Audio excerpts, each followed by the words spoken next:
नमस्कार मित्रांनो, खांदेरी मालिकेच्या तिसऱ्या भागात मी सर्व शिवप्रेमी, इतिहासप्रेमी रसिक प्रेक्षकांचे स्वागत करतो। मागील 2 भागांमध्ये आपण छत्रपती शिवाजी महाराजांच्या दूरदृष्टीतून खांदेरीची स्थापना कशी झाली, मराठ्यांनी शेवटपणे जंजिरेकर सिद्धी व कारस्थानी इंग्रजांशी कशा रीतीने यशस्वी झुंज दिली आणि खांदेरी जलदुर्ग आकाराला आणला ते पाहिले। छत्रपती संभाजी महाराज आणि छत्रपती राजाराम महाराजांच्या काळात हा दुर्ग कसा अजेय राहिला हा इतिहास जाणून घेतला। आता ह्या तिसऱ्या भागातून खांदेरीच्या पुढच्या काळातील म्हणजेच श्रीमंत छत्रपती शाहू महाराज प्रथम यांच्या काळातील समुद्रावरील वीर सरखेल कान्होजी आंग्रे यांनी इंग्रजी हमल्यांना खांदेरीच्या किल्ल्यातून कसे तोंड दिले, त्यानंतर सरखेल राघोजी आंग्रे यांनी स्वपराक्रमाने पुंदेरी कसा मिळवला व अखेरीस खांदेरी किल्ला इंग्रजांच्या ताब्यात कधी गेला हा इतिहास जाणून घेणार आहोत। त्याचबरोबर खांदेरी किल्ल्याची भ्रमंती पूर्ण करून येथील ऐतिहासिक व नैसर्गिक वैशिष्ट्यांचे दर्शन देखील करणार आहोत। चला तर मग आता दुर्गदर्शनाने तिसऱ्या भागाची सुरुवात करूया। मित्रांनो, मागील भागात पश्चिमेच्या तटबंदीवर फिरून आपण येथे असणारा चोर दरवाजा आणि त्याचबरोबर तटबंदी बाहेरील दगडांची रचना समजावून घेतली। येथे तटबंदीवर थोड्याच पुढे चालत आल्यावर आपल्याला हा विशाल असा जलस्रोत पाहायला मिळतो। हा खांदेरी किल्ल्यातील गोड पाण्याचा एकमेव जिवंत झरा असलेला जलस्रोत आहे। 1672 साली जेव्हा छत्रपती शिवाजी महाराजांनी येथे पाण्याचा शोध घेतला तेव्हा त्यांना जलस्रोत प्राप्त झाला नाही, पण 1678 साली मात्र जलस्रोत प्राप्त झाल्यावर येथे लगेच खांदेरी किल्ल्याचं बांधकाम छत्रपती शिवाजी महाराजांनी सुरू केलं। जलस्रोताचं पावित्र्य राखण्यासाठी येथे स्थानिक देवतेची देखील स्थापना केली गेलेली आपण पाहू शकतो। आजही ह्या जलस्रोताचा वापर दीपगृहातील कर्मचारी येथे त्यांच्या दैनिक उपयोगासाठी करत असतात। मित्रांनो, गडभ्रमंती करता करता जर तुम्ही खांदेरी किल्ल्यावर पाणी आणले नसेल तर घाबरून जायचे कारण नाही। येथे जसा छत्रपती शिवाजी महाराजांना जिवंत पाण्याचा झरा सापडलेला तोच झरा येथे पाठी, ह्या भिंतीपाठी आहे आणि हल्लीच्या काळात येथे एक हँडपंप बसवण्यात आलेला आहे ज्याच्यातनं आपण या झऱ्याचं पाणी पिऊ शकतो। मी तुमच्यासाठी केवळ थोडंसं पाणी ह्याच्यातनं दाखवतो कारण मला पाणी व्यर्थ घालवायची इच्छा नाहीये, पण ह्याच्यामध्ये अतिशय प्रेशरने अतिशय सुंदर असं पाणी आपण पिऊ शकतो। हे पाणी पिण्यालायक आहे, हे आपण पिऊन आपली तहान अडीअडचणीच्या वेळेला भागवू शकतो। गोड पाण्याचं टाकं पाहून झालं की तटबंदी खांदेरी किल्ल्यावर अस्तित्वात असलेल्या छोट्याशा टेकडीच्या कडेने वर चढत जाते आणि तटबंदीवरील पायऱ्यांद्वारे आपण वर चढून गेल्यावर आपल्याला बुरुजाची रचना दिसते। या बुरुजावर खांदेरी किल्ल्यातील एक अतिशय सुंदर तोफ मांडून ठेवण्यात आलेली आहे। अनमोल असा हा इतिहासाचा ठेवा सर्व पर्यटकांनी येथे येऊन जरूर पाहावा। ह्या उंच अशा बुरुजावरून आपल्याला खांदेरी किल्ल्याच्या पश्चिम बाजूचे अतिशय सुंदर असं दर्शन देखील करता येऊ शकते। बुरुजाच्या 5-6 पायऱ्या वर चढून आलो की ह्या बुरुजावरील तटबंदीवरून आपण अतिशय सुंदर असं खांदेरीच्या किल्ल्याचं अंतर्गत दृश्य पाहू शकतो। त्याचबरोबर ह्या बुरुजावर आपल्याला लोखंडी गाडा असलेली आणि लोखंडी चाके असलेली 4 चाकी तोफ देखील पाहायला मिळते। 17व्या, 18व्या आणि 19व्या शतकात युरोपमधनं भारतात येणाऱ्या जळचर गोऱ्यांच्या जहाजांवर अशा तोफा आपल्याला आयात करून भारतात आणलेल्या पाहायला मिळतात। या तोफा त्यांच्या जहाजांच्या अंतर्गत डेकवर रचून त्याद्वारे अतिशय जोरदार फायरिंग केली जात असे। त्याचपैकी ही तोफ असावी असा बऱ्याच इतिहासकारांचा अंदाज आहे। खांदेरी किल्ल्याच्या या बुरुजावर ह्या तोफेच्या पार्श्वभूमीवर अतिशय सुंदर असं दीपगृहाचं चित्र आपल्याला येथून काढता येते। ह्याच ऐतिहासिक तोफेच्या साक्षीने आता आपण खांदेरी किल्ल्यातील मराठ्यांच्या पराक्रमाची आणि स्त्री दाक्षिण्याची एक कहाणी जाणून घेऊया। मित्रांनो, खांदेरी किल्ल्याची माहिती जमा करत असताना ताराबाई कालीन कागदपत्रे ह्या पुस्तकामध्ये पत्र क्रमांक 61 वर आम्हाला एक अतिशय मनोरंजक अशी माहिती मिळाली, ज्याच्यामध्ये ताराबाई महाराणी सरकार यांच्या काळामध्ये पोर्तुगीज दफ्तरातली एक नोंद दिलेली आहे। ही नोंद 15 डिसेंबर 1696 सालची असून पत्र क्रमांक 61 म्हणून या पुस्तकात नोंदलेली आहे। ही नोंद मी तुम्हाला जशीच्या तशी वाचून दाखवतो। चालू वर्षी 4 डिसेंबर 1696 रोजी खांदेरी बेटावरील मराठ्यांनी तुरुंबा खेड्यावर हमला केला। आता हा तुरुंबा खेडा कुठलं हे तुम्हाला प्रश्न पडला असेल, तर मुंबई आणि आसपासच्या भागात राहणाऱ्या लोकांना ट्रॉम्बे हे नाव तर माहिती असेल, जे तुर्भेच्या बाजूला आहे आणि नवी मुंबईच्या वेशीजवळ आहे। ते जे ट्रॉम्बे म्हणून आज ओळखलं जातं त्याचं मूळ नाव हे तुरुंबा खेडा आहे। तर त्या काळी तुर्भे आणि साष्टी बेटावर पोर्तुगीजांची सत्ता असल्याने खांदेरी बेटावरच्या नौदल तुकडेने 1696 रोजी ह्या तुरुंबा खेड्यावर हमला केलेला, त्याचीच कथा या पत्रात मांडलेली आहे। ही माणसे सुमारे 1000 होती व त्यांच्या नौकांची संख्या 15 होती। त्यांनी खेड्यावर जोराचा हमला करून 60 माणसांना कैद केले। त्यामध्ये प्रमुख नागरिक दो अंतानियो एक्रिस यांची पत्नी देखील होती। त्यांनी खेड्यातील बहुतेक चीजवस्तू देखील नेली। कल्याण भिवंडी येथील नौकांनी त्यांचा पाठलाग करण्याचा प्रयत्न केला, पण तो निष्फळ ठरला। ह्या अपमानाचा बदला घेण्यासाठी खांदेरीची नाकेबंदी करण्याचा प्रस्ताव मी सल्लागार मंडळासमोर ठेवला। याच्यातला मी म्हणजे गोव्याचा गव्हर्नर जनरल आपला हा रिपोर्ट पोर्तुगालच्या राजाला सादर करत आहे, त्याच्यामधला ही नोंद असल्यामुळे त्याच्यामध्ये त्यांनी असं लिहिलेलं आहे की प्रस्ताव मी सल्लागार मंडळासमोर ठेवला। त्यांची संमती घेऊन वेढ्याचे काम हाती घेण्यात आले। हा वेढा इतका परिणामकारक ठरला की मराठ्यांनी दो अंतोनियोची पत्नी व इतर कैदी कोणतीही तोशीस न लावता सोडून दिले।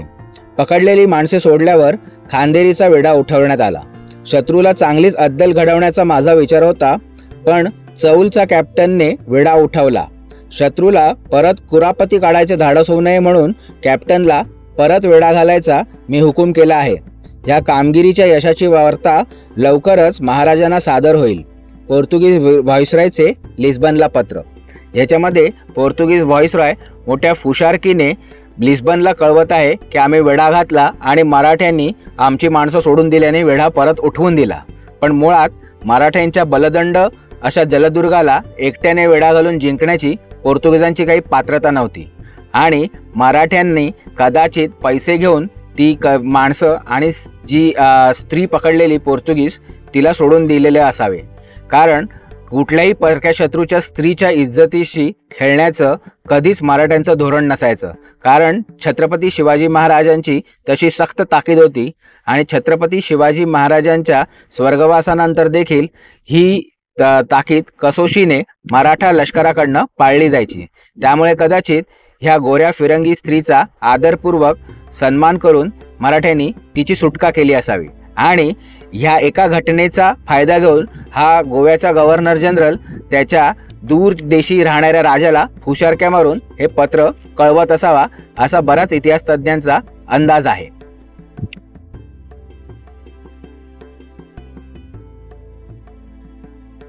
ह्याच सुमारास इसवी सन 1707च्या फेब्रुवारी महिन्यामध्ये सर्वशक्तिमान असा औरंगजेब 27 वर्ष मराठ्यांना मातीत मिळवण्याची आशा मनी धरून येथे दक्कनमध्ये लढता लढता शेवटी सर्व आशा संपून अपयशी बनून कायमचा मातीला मिळतो। म्हणजेच औरंगजेबाचा मृत्यू नगर येथे भिंगार गावामध्ये होतो आणि मराठ्यांच्या यशाला मोकळा मार्ग सुरू होतो, कारण लवकरच मोगली फौजा दिल्लीकडे माघार घेतात। पण माघार घेताना ते औरंगजेबाच्या कैदेत असलेल्या छत्रपती संभाजी महाराजांच्या राजपुत्राला परत एकदा मुक्त करतात आणि अशा रीतीने छत्रपती शाहू महाराज प्रथम यांचा दख्खनच्या राजकारणात प्रवेश होतो। पुढे दुर्दैवी असे मराठा गृहयुद्ध मराठा मातीत घडून येते।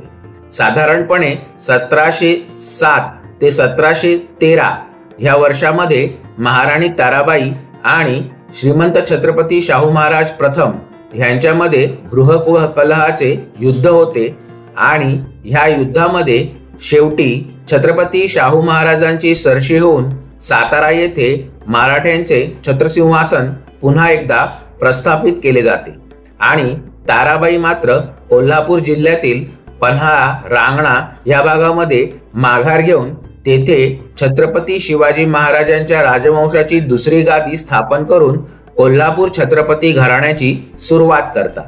1707 ते 1713 या दरम्यान विविध सरदार ह्या गृहकलहाचा फायदा घेऊन कधी छत्रपती शाहूंच्या पक्षात, कधी महाराणी ताराबाईंच्या पक्षात राहून आपापसात युद्ध करून मराठा राजकारणाचा एक दुर्दैवी कालखंड लिहितात.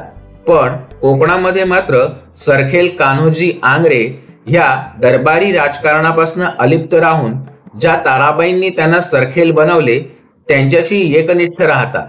पण पुढे फेब्रुवारी 1714च्या दरम्यान श्रीमंत छत्रपती शाहू महाराजांकडून बाळाजी विश्वनाथ पेशवे लोणावळा येथे कान्होजी आंग्रे यांची भेट घेतात आणि कान्होजी आंग्रे यांच्याशी होणारे संभाव्य युद्ध टाळून त्यांना छत्रपती शाहूंचा पक्ष कसा खरा आहे, न्यायाचा आणि धर्माचा आहे ते पटवून देतात आणि युद्धाची परिणिती ते शेवटी शाहूंच्या पक्षात कान्होजी आंग्रेंना वळवून चांगल्या रीतीने करतात.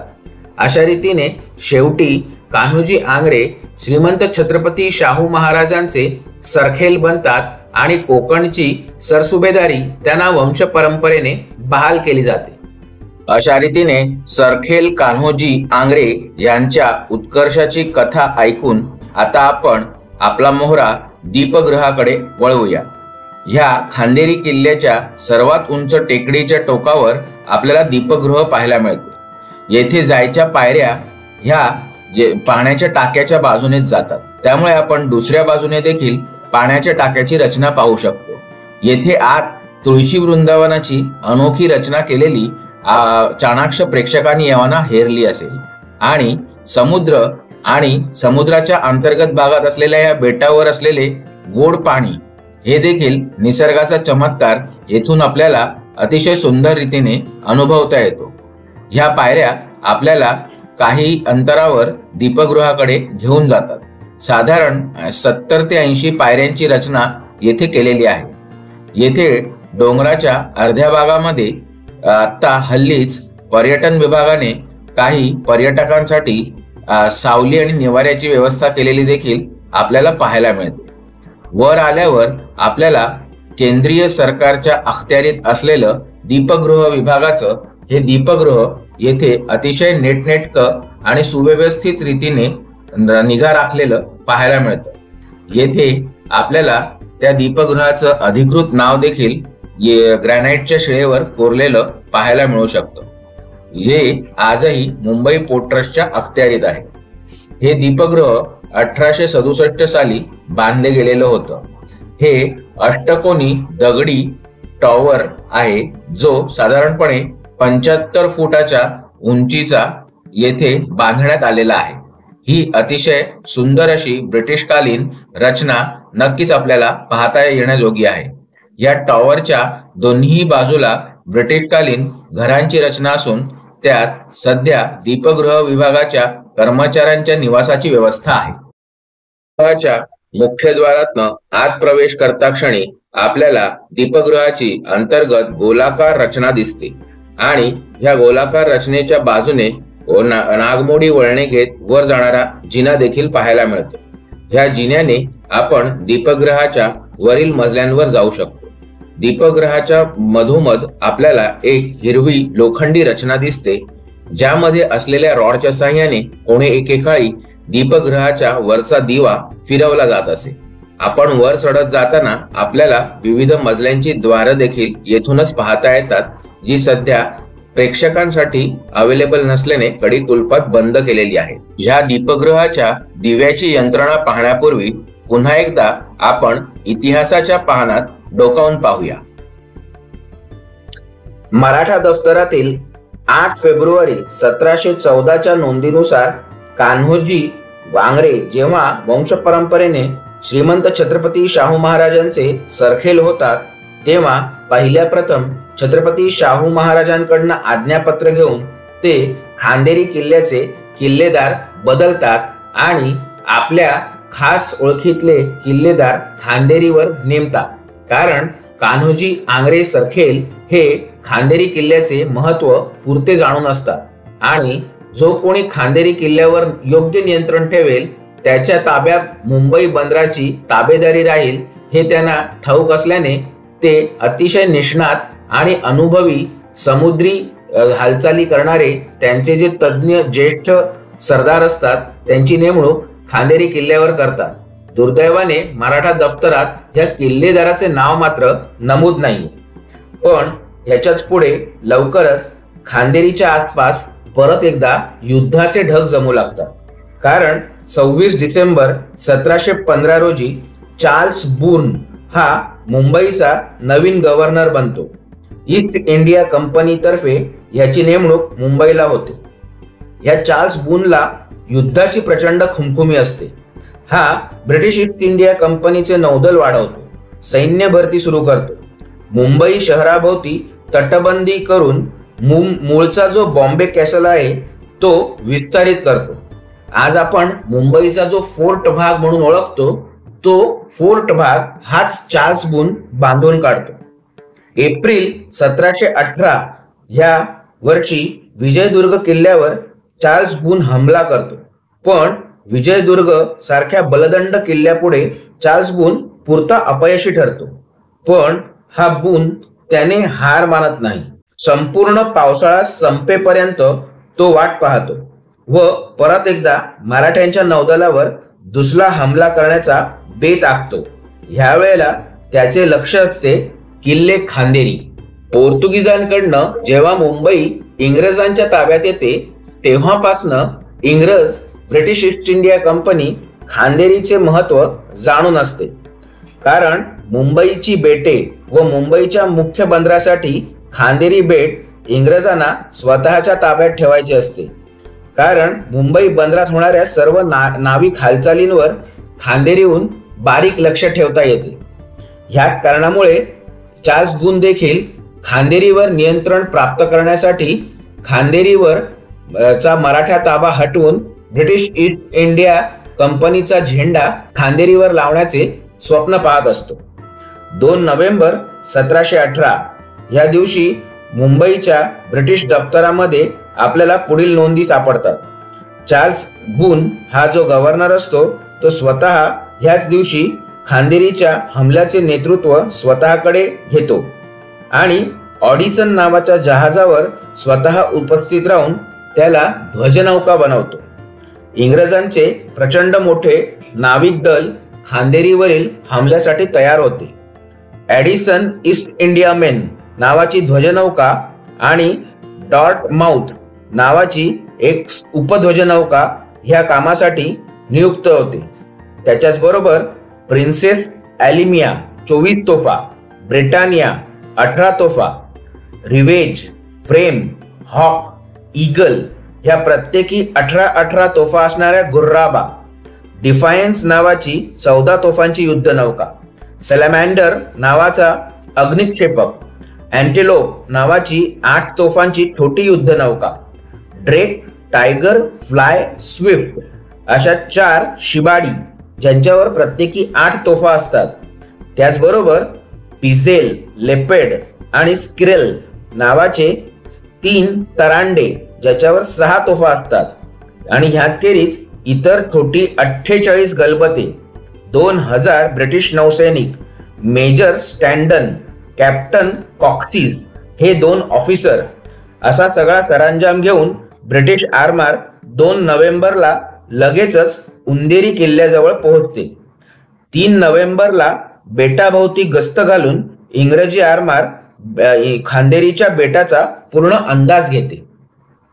तर मित्रांनो, इतिहासाच्या पानांमधून काही वेळासाठी बाहेर येऊन आता आपण खांदेरीची दुर्गभ्रमंती परत सुरू करूया आणि दीपगृहात प्रवेश करून दीपगृहाचे कामकाज कसे चालते ते जाणून घेऊया.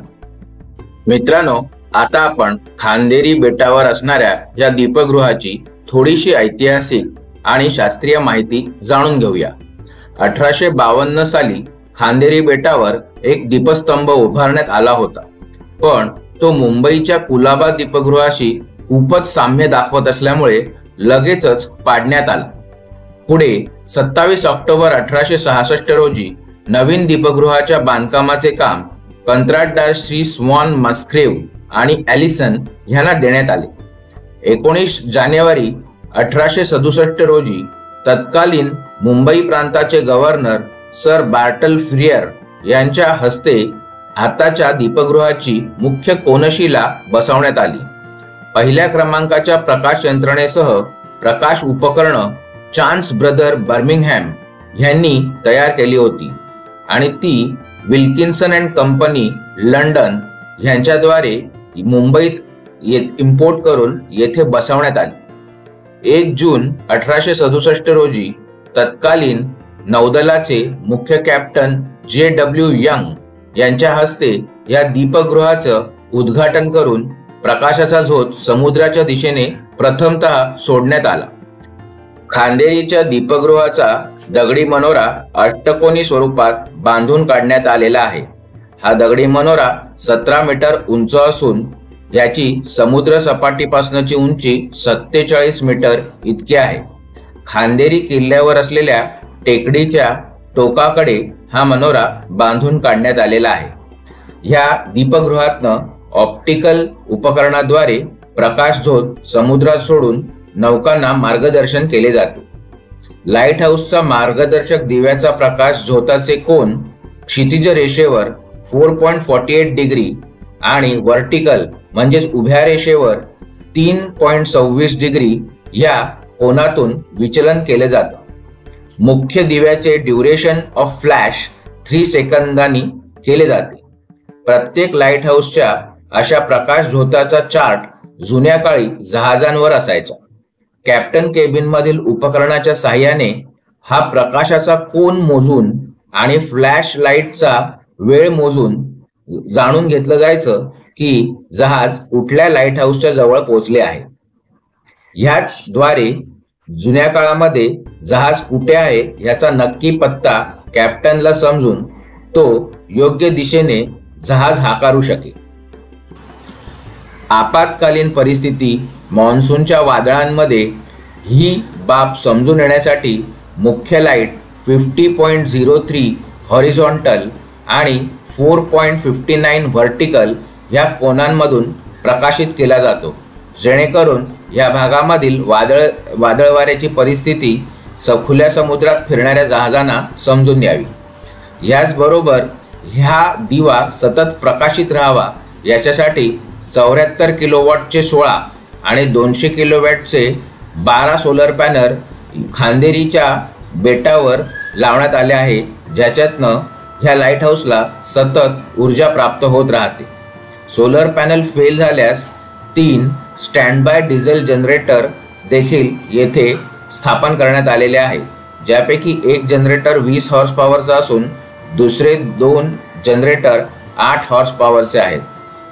अशा रीतीने हे दीपगृह येथे इंग्रजांच्या काळापासून कार्यरत आहे. खांदेरीच्या ह्या दीपगृहाखेरीज आता भारत सरकारद्वारे खांदेरी बेटाचं लष्करी महत्त्व जाणून या बेटावर स्टॅटिक सेन्सर स्टेशनची स्थापना करण्यात आलेली आहे. या स्टॅटिक सेन्सर स्टेशनमध्ये हाय एंड सर्वेलन्स रडार आणि इलेक्ट्रो ऑप्टिकल सेन्सर्स CCD म्हणजेच कॅमेरा अँड थर्मल इमेजेसने युक्त अशी उपग्रहीय व्हेरिफिकेशन यंत्रणा स्थापन करण्यात आलेली आहे. ह्या स्टेशनमध्ये VHF सेट्स आणि मेटलर्जिकल इक्विपमेंट्सची स्थापना करून त्याद्वारे हवामानाचा देखील अंदाज घेतला जातो. अशा रीतीने अतिशय जुन्या दीपगृहाने त्याचबरोबर अतिशय अत्याधुनिक अशा उपग्रहीय रडार यंत्रणेने युक्त असा खांदेरी किल्ला आजही मुंबई महानगरीचे अरबी समुद्रामध्ये उभा राहून ठामपणे रक्षण करत आहे.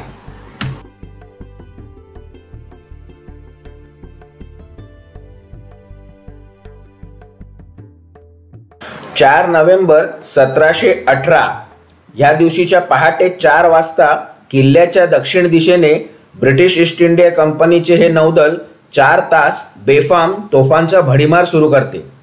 पण दिवसा उजेडी 8 वाजता असे लक्षात येते की ब्रिटिश जहाजे खूपच जास्त मागे असल्याने तोफांचे गोळे तटापर्यंत पोहोचतच नव्हते. त्यामुळे ब्रिटिश जहाजे जवळ आणून परत एकदा तोफांचा मारा सुरू केला जातो. पण खांदेरीच्या किल्ल्यातून मात्र याला काहीच प्रतिकार केला जात नाही.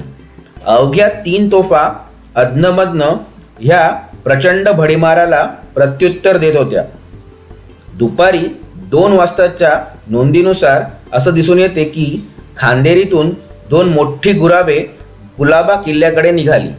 तेव्हा लगेचच इंग्रजी नौदलाची व्हिक्टरी, रिव्हेंज आणि हॉक ही जहाजे त्या गुराबांना पकडायला धावली.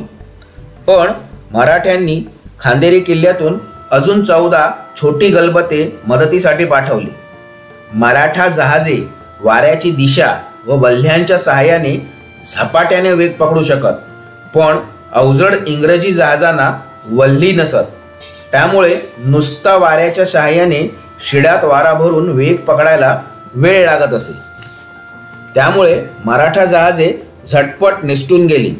वास्तविक इंग्रजांनी देखील बरीच गलबते आणली होती, पण केवळ 3 जहाजांना वेढ्यातून पाठलागाला पाठवून मराठ्यांवर विजय प्राप्त करण्याची एक चांगली संधी इंग्रजांनी वाया घालवली.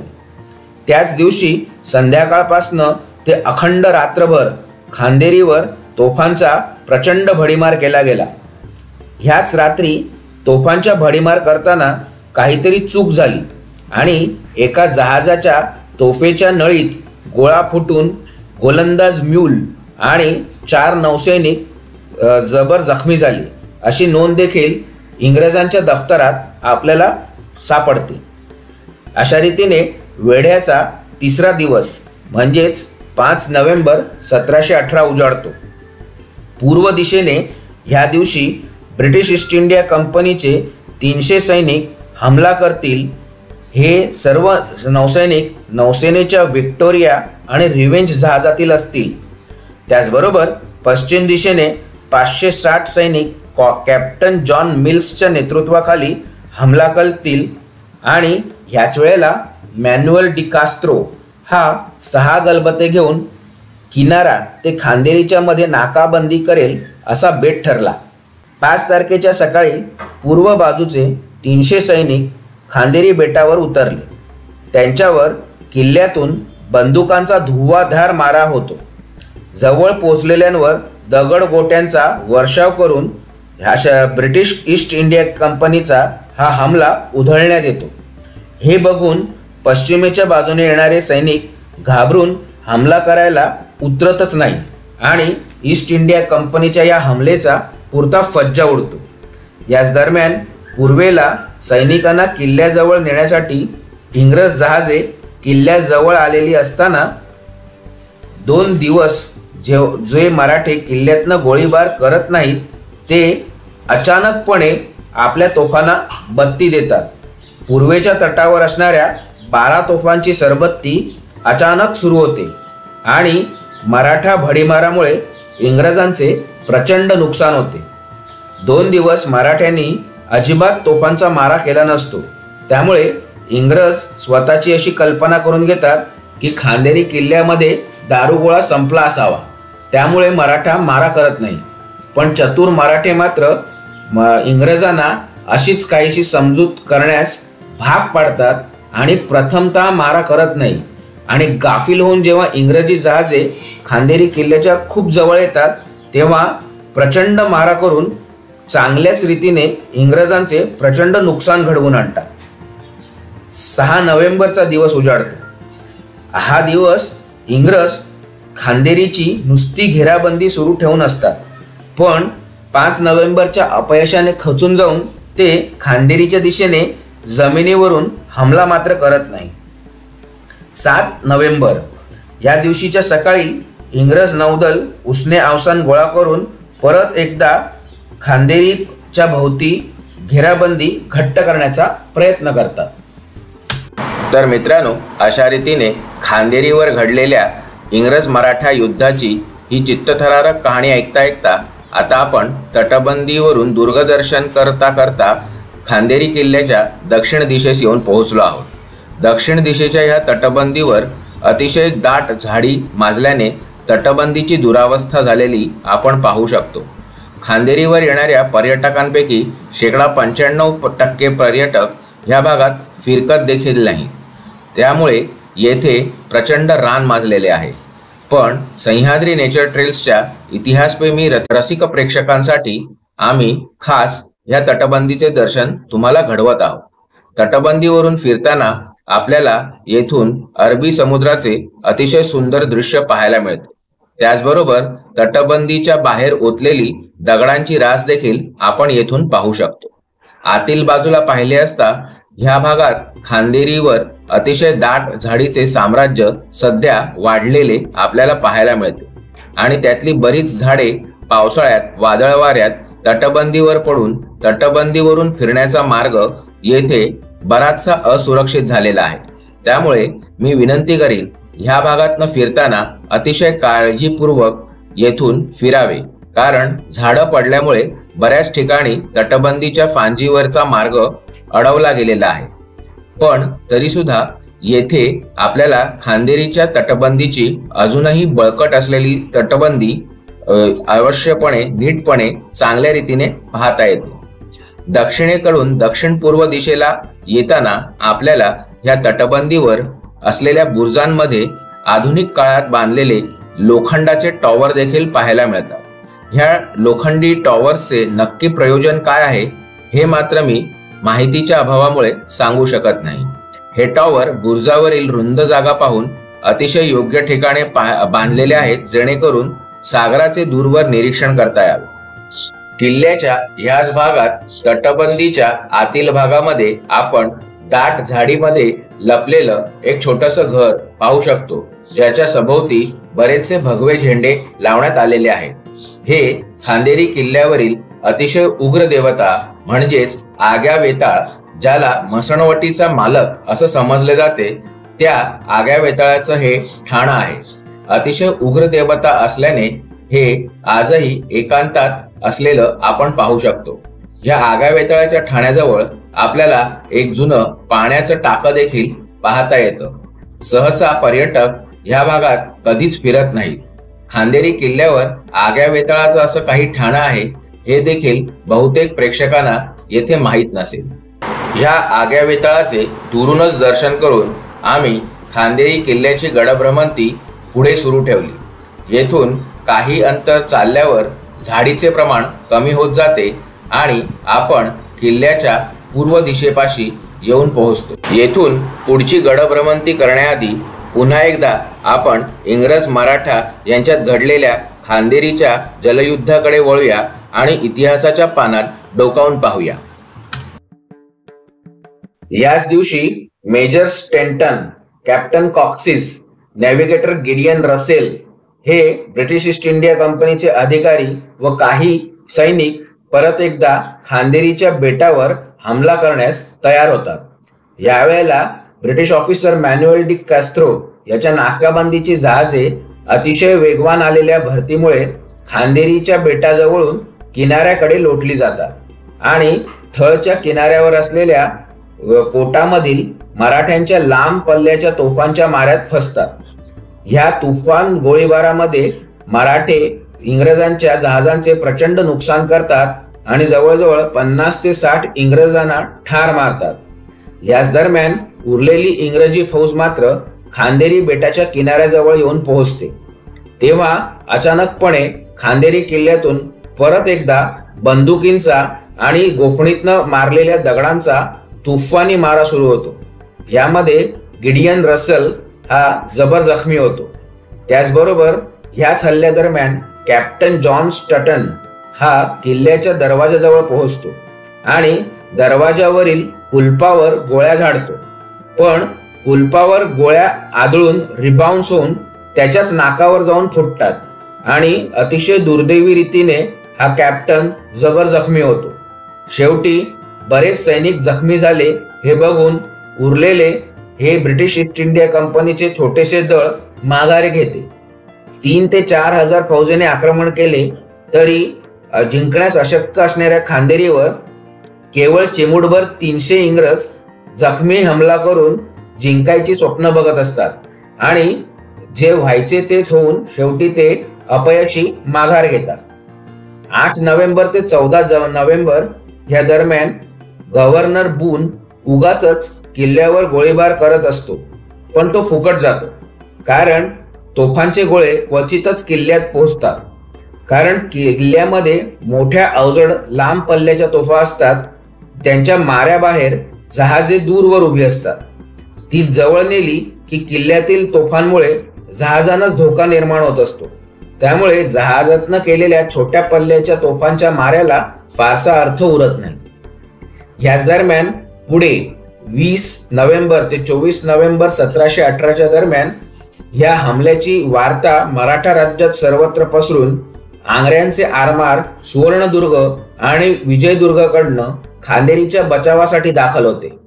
वाढत जाणारी मराठा नौदल शक्ती पाहून इंग्रजी नौदल साळसूदपणे मुंबईकडे माघार घेते. पण आंग्रे मात्र आता इंग्रजांना धडा शिकवण्याच्या बेतात येतात आणि मुंबई बंदराला मराठा नौदलाचा घेराव काढतात. त्यामुळे मुंबई बंदरातली सर्व व्यापारी वाहतूक ठप्प होते. याचा शेवटी बदला घेण्यासाठी अवजड मोठ्या इंग्रजी युद्धनौका लढाईच्या तयारीने फेब्रुवारी महिन्यामध्ये बाहेर येतात. पण त्या बघून मराठे अतिशय चपळ रीतीने तिथून निघून जातात. पण ह्या सर्व घेराबंदीत 2 महिने मुंबईमधल्या व्यापाऱ्याचे मात्र अतोनात नुकसान होते. अशा रीतीने मराठा किल्लेदार माणकोजी सूर्यवंशी आणि खांदेरी किल्ल्यावर असणारे अवघे 500 मराठा आगरी कोळी इंग्रजांना प्रचंड भारी पडतात आणि खांदेरी जलदुर्ग आहे तो अजेय राहतो. मित्रांनो, आणि मी तुम्हाला येथे तोफांच्या जगतातील एक छोटंसं आश्चर्य दाखवू इच्छितो. तुम्ही बघाल इथे एक सुंदर मोठी तोफ इथे आपल्या समोर असलेल्या उंदेरी किल्ल्याकडे नजर रोखून उभी आहे. जणू काही ती त्या किल्ल्यावर आक्रमणाच्याच पावित्र्यात आहे. पण या तोफेची खासियत मात्र अशी, या तोफेचा जो पाठचा भाग आहे ह्याला एका कुत्र्याचं तोंड देण्यात आलेलं आहे. अशा प्रकारच्या ज्या तोफा आहेत ह्या महाराष्ट्रामध्ये अतिशय दुर्मिळ आहे. अशी अजून एक तोफ आमच्या सह्याद्री नेचर ट्रेल्सच्या एका व्हिडिओमध्ये आम्ही दाखवली आहे. तुमच्यापैकी जो कोण ओळखून दाखवेल त्याने तो कुठला किल्ला आहे ते ह्या व्हिडिओच्या कमेंट बॉक्समध्ये जरूर आम्हाला कळवावे. तर ही फिरंगी बनावटीची तोफ आहे आणि ओतीव आणि घडीव लोखंडी आणि किंवा मिश्र धातूची कदाचित असावी. माझं जास्त मत आहे की हे कदाचित लोखंडी तोफ आहे आणि आजही ही खांदेरीच्या संरक्षणासाठी येथे तैनात केलेली आहे. दुर्मिळ अशी तोफ पाहून झाल्यावर खांदेरीच्या दुर्ग भ्रमंतीमध्ये आपल्याला अतिशय विस्तारित असे हे वडाचे झाड पाहायला मिळते. याची मुख्य खोडाची बाजू कुठे आहे हे देखील नक्की सांगता येत नाही, इतका याच्या पारंब्यांचा विशाल असा विस्तार झालेला आहे. हे अनोखे नैसर्गिक आश्चर्य जवळून नक्कीच पाहण्यासारखे आहे. विशाल समुद्रात असलेल्या एकाकी बेटावर वाढलेले हे अतिशय दुर्मिळ असे वडाचे झाड येथे आपण पाहू शकतो. ह्याचबरोबर आपण खांदेरीच्या बंदराच्या बाजूच्या असलेल्या मुख्य भूमीकडे येतो. येथे असणारी तटबंदी आता संपूर्णपणे ढासळून गेलेली आहे आणि येथे अतिशय मोठ्या प्रमाणात कचरा साचलेला पाहून अतिशय वाईट वाटतं. येथून पुढील दुर्ग भ्रमंती करण्याआधी पुन्हा एकदा खांदेरीच्या इतिहासाच्या पानात आपण डोकावून पाहूया. इंग्रजांशी झालेल्या या प्रचंड युद्धानंतर मात्र खांदेरी या किल्ल्याच्या बाबतीत युद्धाच्या घटना अशा फारशा घडत नाही. याच्याच नंतर कान्होजी आंग्रे यांचं सरखेलपद 1729 पर्यंत कायम राहतं आणि ते स्वर्गवासी होतात. त्याच्या पुढे त्यांचे ज्येष्ठ पुत्र शेखोजी आंग्रे हे 1734 पर्यंत पुढचे सरखेल असतात.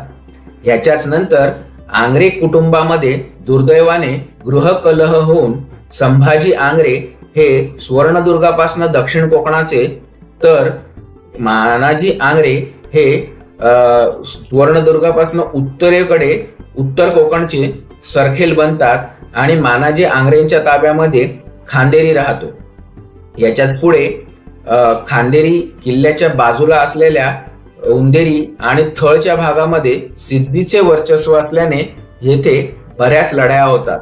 ते आपण उंदेरीच्या भागामध्ये पाहणारच आहोत। पण एक महत्वाची घटना 1760 मध्ये मानाजी आंग्रे यांच्या मुलांच्या राज्यकाळाच्या काळामध्ये घडून येते। तेव्हा राघोजी आंग्रे हे मराठ्यांचे सरखेल असतात।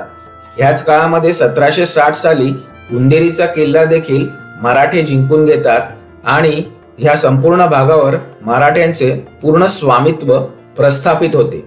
आणि अशाच रीतीने राघोजी आंग्रे यांच्या मृत्यूनंतर मात्र परत एकदा आंग्रे कुटुंबामध्ये गृहकलह उफाळून येतो। 1795च्या मार्च महिन्यात आंग्रे कुटुंबामध्ये हा गृहकलह सुरू होतो, जेणेकरून कोकणातील मराठा सत्तेचे बरेच नुकसान होते। राघोजी आंग्र्यांच्या स्वर्गवासानंतर मराठा केंद्र सत्तेतर्फे मानाजी आंग्रे द्वितीय यांना सरखेली बहार केली जाते, पण ते अल्पवयीन म्हणजेच 8 वर्षाचे असतात, म्हणून त्यांचा सावत्र भाऊ जयसिंगराव आंग्रे मुख्य कारभारी बनतो। ही गोष्ट मानाजींची आई आनंदीबाई आंग्रे यांना पटत नाही। त्यांनी जयसिंगराव आंग्रे यांच्या विरुद्ध कारस्थान सुरू केले। ह्याच जयसिंगराव आंग्रेंना ठार मारायचा कट देखील शिजला। याची माहिती मराठा गुप्तहेर पुणे दरबारात देतात। तेव्हा पेशव्यांतर्फे सरसेनापती हरिपंत फडके आणि मंत्री विसाजी बल्लाळ हे अलिबागला येतात आणि कटवाल्यांना अटक करतात। त्यामुळे आंग्रे कुटुंबातील हा कलह तात्पुरता थांबतो, पण आनंदीबाई मात्र थांबत नाही। पुढे 1-2 वर्षातच परत एकदा ते जयसिंगराव आंग्रे यांच्या विरुद्ध कट करून खुद्द जयसिंगरावांना कुलाबा किल्ल्यात कैद करतात व त्यांच्या पक्षातील इतर लोकांना खांदेरी किल्ल्यामध्ये कैदेत टाकले जाते। पण जयसिंगराव आंग्रे यांची पत्नी नागोठण्याला पळून जाते आणि नागोठण्याची चौकी बळकावून तेथून कडवा प्रतिकार करते। पुढे जयसिंगराव आंग्रे यांची पुणे दरबारकडून सुटका करण्यात येते व जयसिंगराव आंग्रे या गृहकलहाला कंटाळून पुण्याला प्रयाण करतात। डिसेंबर 1796 ह्या महिन्यात आनंदीबाईंचा आजाराने मृत्यू होतो व मानाजी आंग्रे आणि जयसिंगराव यांच्यात समेट होतो। पण आंग्रे कुटुंबातील या गृहकलहाला ह्या दरम्यान एक निराळेच वळण मिळते। दोघांच्या भांडण्यात तिसऱ्याचा लाभ ह्या म्हणीचा प्रत्यय जयसिंगरावांना पुरता येतो, कारण जयसिंगरावांकडून ग्वाल्हेरच्या बाबूराव आंग्रे यांना गृहकलहामध्ये स्वतःच्या मदतीसाठी या दरम्यान पाचारण केले जाते। कान्होजी आंग्रे यांचे एक पुत्र येसजी आंग्रे 30 ते 40 वर्षापूर्वी ग्वाल्हेरला जाऊन स्थायिक झालेले असतात। तिथे ते शिंदे यांच्याकडे नोकरीस लागून अतिशय प्रबळ असे सरदार बनतात। त्यांच्याच वंशामधील बाबूराव आंग्रे यांना जयसिंगरावांकडनं मदतीसाठी पाचारण केले जाते। चतुर आणि कारस्थानी बाबूराव येथे कोकणात आल्यावर जयसिंगरावांनाच गुंडाळून ठेवतात आणि स्वतःच आंग्रे जहागिरीवर दावा ठोकतात। अलीजा बहादर वकील ए मुतालिक महादजी शिंदे यांचे कडवे लष्कर त्यांच्या साथीला असते। पुण्याची केंद्रीय पेशवे सत्ता प्रथमतः मानाजीचा पक्ष खरा आहे म्हणून त्यांची बाजू उचलून धरते, पण दौलतराव शिंदे हे मराठा राज्याच्या लष्करी शक्तीचे उजवे हात असतात। त्यांना दुखावणे किंवा त्यांच्या विरुद्ध निर्णय देणे जवळपास अशक्य असते। म्हणून खरी बाजू असून सुद्धा मानाजी आंग्रेंना डावलून बाबूजी आंग्रे हे पुढचे सरखेल बनतात आणि पेशवे दरबारातून त्यांनाच सरखेलीची वस्त्रे मिळतात। अशा रीतीने मराठा राज्याच्या राजकारणातील एक दुर्दैवी प्रसंग देखील खांदेरी किल्ल्याने पाहिलेला आहे। मित्रांनो, खांदेरी किल्ल्याचा जसा आपण इतिहास बघितला तसा खांदेरी किल्ल्याचा भूगोल देखील पुरेसा आश्चर्यकारक आहे, कारण येथे एक धातूसारखा वाजणारा दगड आपल्याला पाहायला मिळतो। हा धातूसारखा वाजणारा दगड आहे। मी तुम्हाला दोन्ही दगडाच्या वाजण्यातला फरक दाखवतो। हा साधा दगड आहे, ज्याच्यावर आपल्याला साध्या दगडावर असा आवाज येतो, पण हा जो धातूजन्य दगड आहे ह्याच्यावर वाजवल्यावर आपल्याला जसा तांब्याच्या भांड्यावर दगड आपटल्यावर आवाज येईल तसा आवाज येतो।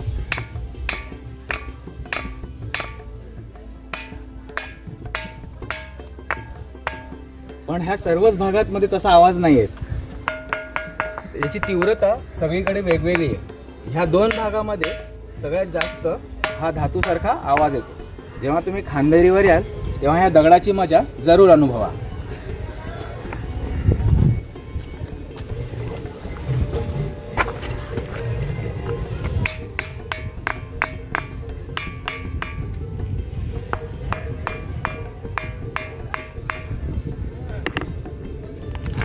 धातूसारख्या वाजणाऱ्या दगडाचे नैसर्गिक असे आश्चर्य पाहून आपण गडभ्रमंतीसाठी पुढे वाटचाल करतो। येथे थोड्या कचऱ्याच्या साम्राज्यातनं पाऊलवाट आपल्याला खांदेरीच्या दोन्ही टेकड्यांच्या मधोमध असलेल्या सपाट जागेकडे घेऊन येते। येथे डाव्या बाजूलाच आपल्याला दीपगृहाकडे जाणारा मुख्य रस्ता दिसतो व समोरील टेकड्यांवर असणाऱ्या दोन छोट्या देवळांचे दर्शन होते। त्यापैकी वरचे देऊळ महादेवाचे असून खाली असलेले देऊळ हे श्री भगवान हनुमंताचे आहे। या दोन्ही देवतांचे दुरूनच दर्शन घेऊन आम्ही दोन्ही टेकड्यांच्या मधोमध असलेल्या ह्या पाऊलवाटेपाशी येऊन पोहोचलो। येथून आपल्याला परत खांदेरी बंदराच्या जेटीकडे घेऊन जाणारी ही फरसबंद वाट दिसते। येथे उजवीकडे पाहिले असता बुरुजावर आपल्याला कोणा मराठा मुसलमान सरदाराची समाधी म्हणजेच कबर देखील पाहायला मिळते। येथून पुढील दुर्गदर्शन करण्याआधी आपण आता खांदेरीच्या किल्ल्याने 19व्या शतकामध्ये कुठल्या कुठल्या ऐतिहासिक घडामोडी पाहिला त्याचा ऐतिहासिक आढावा घेऊया। मार्गशीर्ष शुद्ध षष्टी चके 1721 म्हणजेच इसवी सन 1799 या दिवशी बाबूराव आंग्रे हे मराठ्यांचे पुढचे सरखेल बनतात आणि पेशव्यांतर्फे त्यांना सरखेलीची वस्त्रे देण्यात येतात। 1799 पासून ते 1813 पर्यंत 14 वर्ष बाबूराव आंग्रे मराठा साम्राज्याचे सरखेल असतात। पण 1799च्या सुरुवातीच्या अस्थिर राजकीय अव्यवस्थेचा फायदा घेऊन जयसिंगराव आंग्रे यांची पत्नी सकवारबाई आंग्रे चतुराईने पुणे दरबारच्या कैदेतून सुटते। तिथून ती कोकणात येऊन जयसिंगरावाचे एकनिष्ठ सैनिक गोळा करून अचानक अलिबाग जवळचा सागरगड आणि खांदेरी काबीज करते। एकटीच्या बळावर 4 महिन्यांहून अधिक काळ खांदेरीचा किल्ला बाबूराव आंग्रे विरुद्ध ही सकवारबाई आंग्रे झुंजवते। किल्ला ताब्यात येत नाही हे पाहून शेवटी बाबूराव भेदाचा वापर करतात। सकवारबाई आंग्रे यांच्या दासीलाच फितवतात व जयसिंगराव आंग्रे अलिबाग येथील चोंढरे गावात सकवारबाईंना भेटायला आले आहेत ही खोटी खबर खांदेरीत पोहोचवतात। ही खबर ऐकून पतीला भेटायला सकवारबाई आंग्रे बाहेर पडतात व बाबूराव आंग्रे यांचे आरमार ह्याच दरम्यान खांदेरी जिंकून घेते। अशी मराठ्यांच्या गृहकलहातील एक दुर्दैवी घटना देखील खांदेरी किल्ल्याने अनुभवली आहे आणि त्याचबरोबर त्याही काळात मराठ्यांची स्त्री शक्ती किती प्रबळ असते आणि आपल्या पतीच्या खऱ्या अधिकारासाठी ती सत्तेने जे बळकट असतात त्यांच्याशी सुद्धा कशी झुंज घेते हा अतिशय मोलाचा प्रसंग देखील अनुभवला आहे। तर मित्रांनो, अशा रीतीने खांदेरीचा इतिहास जाणून घेता घेता आता आपण एका शेवटच्या ऐतिहासिक स्थळापाशी येऊन पोहोचलो आहोत। ही मराठा नौदलातील कुठल्या तरी अज्ञात मुस्लिम वीराची कबर आहे। खांदेरीवरील एकमेव शिलालेख असलेली ही जागा आहे। ह्या कबरीच्या सुरुवातीला तुम्हाला फारसी लिपीतला एक शिलालेख देखील पाहायला मिळतो। मित्रांनो, अशा रीतीने अज्ञात अशा त्या वीराची कबर पाहून झाल्यावर आपण परत एकदा खांदेरीच्या बंदर जेट्टीपाशी येऊन पोहोचतो। येथेच आपली गडभ्रमंती पूर्ण होते। पण खांदेरीचा इतिहास मात्र काही संपत नाही। आता आपण खांदेरीच्या इतिहासाच्या कालखंडाच्या अखेरच्या टप्प्यापर्यंत येऊन पोहोचलो आहोत। तर आता आपण खांदेरीच्या ह्या अखेरच्या कालखंडात काय काय घडले ते पाहूया। अशा रीतीने 1799 पासनं त्या पुढे 16 ऑगस्ट 1813 पर्यंत खांदेरीच्या परिसरात फारशा काही ऐतिहासिक घडामोडी घडून येत नाहीत। मात्र 1813च्या ऑगस्ट महिन्यात 16 तारखेला बाबूराव आंग्रे यांचा आजारपणात मृत्यू होतो आणि याच्याच नंतर मानाजी आंग्रे द्वितीय यांची पुन्हा पुणे दरबार बाजीराव द्वितीय यांच्याकडून पैसे आणि नजराणा घेऊन सरखेलपदी नेमणूक होते व ह्या बदल्यात खांदेरी किल्ला मानाजी आंग्रे पेशव्यांना नजर करतात। ह्याच्यानंतर 1813 ते 1817 हे कार्यकाल मानाजी आंग्रे द्वितीय ह्या सरखेलांच्या देखरेखीखाली मराठा नौदल कोकणाची आणि पश्चिम समुद्र म्हणजेच अरबी सागराची काळजी घेते। याच्यानंतर पुढे 1817 साली मानाजी आंग्रे द्वितीय यांच्या मृत्यूनंतर राघोजी आंग्रे द्वितीय हे कुलाब्याचे पुढचे सरखेल बनतात। हे केंद्रीय मराठा सत्तेतर्फे नेमले गेलेले मराठ्यांचे अखेरचे सरखेल ठरतात, कारण याच्यानंतर मराठा सत्तेला दुर्दैवी उतरती कळा लागते आणि 1818 साली बाजीराव द्वितीय हा पेशवा इंग्रजांकडनं पराभूत होऊन मराठा राज्याची अखेर होते। पण बाजीराव द्वितीय अधिकार सोडण्याआधी रेवदंडा, खांदेरी आणि बिरवाडीचे किल्ले परत आंग्रे जहागिरीत बहाल करून टाकतो व सरळ सरळ इंग्रजी कब्जा टाळून किल्ले कुठल्या तरी मराठा अधिकाराच्या जहागिरीमध्ये ताब्यात राहतील असे पाहिले जाते। ह्याच्यानंतर जून 1822 ह्या महिन्यामध्ये इंग्रज व राघोजी आंग्रे द्वितीय यांचा तह होतो आणि या तहाद्वारे आंग्र्यांची जहागीर इंग्रजांच्या सुप्रीम अथॉरिटी खाली मान्यताप्राप्त आंग्रे संस्थान म्हणून घोषित होते। याच्यानंतर 26 डिसेंबर 1838 या दिवशी राघोजी आंग्रे द्वितीय यांचा मृत्यू होतो। ह्यांना केवळ 3 महिन्याचा लहानसा मुलगा असतो, ज्याची नेमणूक कंपनी सरकारतर्फे आंग्रे संस्थान नरेश म्हणून 10 फेब्रुवारी 1839 रोजी घोषणा करून राजपदी नेमणूक करण्यात येते। पण हे बाळराजे फारसे जगत नाही, कारण पुढच्याच महिन्यात 21 मार्च 1839 रोजी ह्या बाळराजांचा रोगाने मृत्यू होतो आणि वारसा हक्काचा खटला कंपनी सरकारकडे सुरू होतो। हा विवाद 4 वर्षे चालतो, पण शेवटी दत्तक विधान नामंजूर करून इंग्रज सरकार आंग्रे संस्थानाची जप्ती करते आणि शेवटी हा जो खटला कलकत्त्याच्या गव्हर्नर जनरलाकडे जातो आणि 1844 शेवटी कुलाबा संस्थान इंग्रजी राज्यात विसर्जित होते आणि 1844 रोजी खांदेरी किल्ल्यावरचा भगवा उतरून तेथे अखेरीस युनियन जॅक फडकावला जातो। 1844 पासनं पुढे 1947 पर्यंत खांदेरीचा किल्ला हा इंग्रजांच्याच ताब्यात असतो, पण 1867च्या आसपास इंग्रजी सरकार खांदेरीचा किल्ला मुंबई पोर्ट ट्रस्टच्या अखत्यारीत बहाल करते आणि तेव्हापासनं हा किल्ला मुंबई पोर्ट ट्रस्टच्या अधिकृत मालकीचा मानला जातो। आजही येथे सर्व देखभालीचे काम मुंबई पोर्ट ट्रस्ट तर्फेच केले जाते। 1947 नंतर हा किल्ला इतर सर्व किल्ल्याप्रमाणे स्वतंत्र भारताचा एक अविभाज्य भाग बनून तुमच्या आमच्यासारख्या इतिहास प्रेमींच्या दर्शनासाठी येथे आजही आपले अस्तित्व राखून उभा आहे। तर मित्रांनो, आपण अशा रीतीने खांदेरी या जलदुर्गाची सफर संपूर्ण केली। खांदेरीचा इतिहास पाहिला, छत्रपती शिवाजी महाराजांच्या दूरदृष्टीने तयार झालेला हा अद्भुत जलदुर्ग पाहिला आणि त्याचसोबत इंग्रजांच्या कावेबाजपणाला मराठ्यांच्या पराक्रमाने कसं तोंड दिलं ते देखील पाहिलं। रानटी आणि क्रूर कपटी अशा जंजिरेकर सिद्धींच्या कारवायांना या किल्ल्याने कसे तोंड दिलं ते देखील पाहिलं।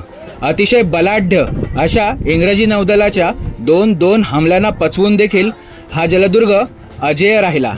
तर हा व्हिडिओ तुम्हाला कसा वाटला ते तुमच्या प्रतिक्रियांद्वारे आम्हाला नक्की कळवा। तुमच्या प्रतिक्रियांची आम्हाला नेहमीच प्रतीक्षा असते। त्याचबरोबर तुम्हाला जर हा व्हिडिओ आवडला असेल तर आपल्या प्रियजनांना हा व्हिडिओ फॉरवर्ड करून मराठ्यांच्या या पराक्रमी इतिहासाची गाथा सर्वांपर्यंत पोहोचवण्याचा नक्की प्रयत्न करा। आपण पुढच्या एका जलदुर्गाच्या भेटीला परत एकदा नवीन भागात पुन्हा भेटूया। धन्यवाद।